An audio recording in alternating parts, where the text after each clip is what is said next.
Slow అద్దు ఆడికి వచ్చే అద్దు నేను కెమెరాలో వచ్చేసి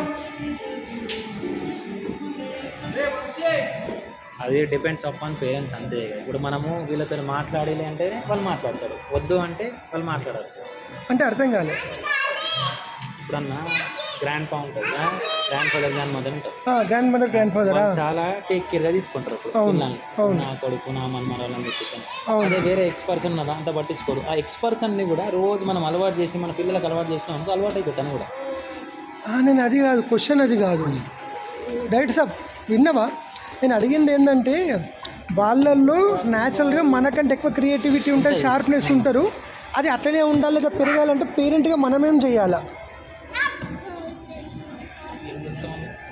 నీ పాయింట్ ఆఫ్ వ్యూ ఏమనుకుంటున్నాను?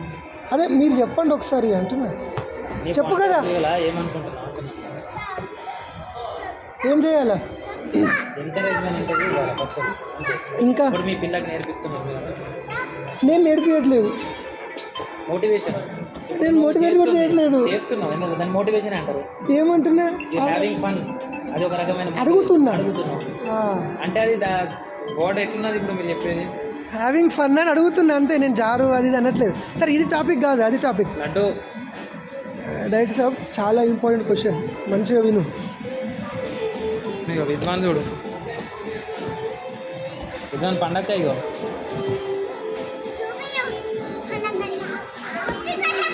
ఇలా మెల్ల మెల్లిగా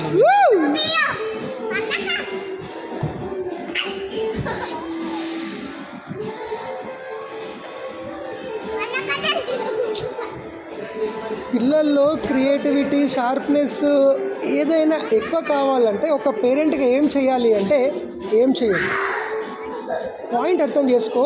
అది వాళ్ళకి న్యాచురల్గా వచ్చింది, నువ్వేదో చేస్తే వచ్చింది కాదు.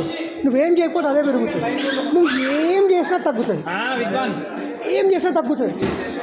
ఏం చేయొద్దు, ఎందుకంటే అది న్యాచురల్గా వచ్చింది. నువ్వు ఎంకరేజ్ చేసినా మోటివేట్ చేసినా నీకు తగ్గట్టుగా వాళ్ళు ఆలోచన మొదలు పెడతారు నువ్వు మోటివేట్ చేస్తే.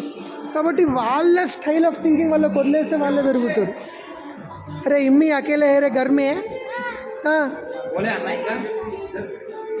एक ट्रिप मार के आ जाओ चलो. शॉप भी बंद करते हैं, बंद करने का समय में बंद अయిందా? 15 నిమిషాలు రీచ్ అయ్యారుగా వచ్చి నాకే వస్తుంది.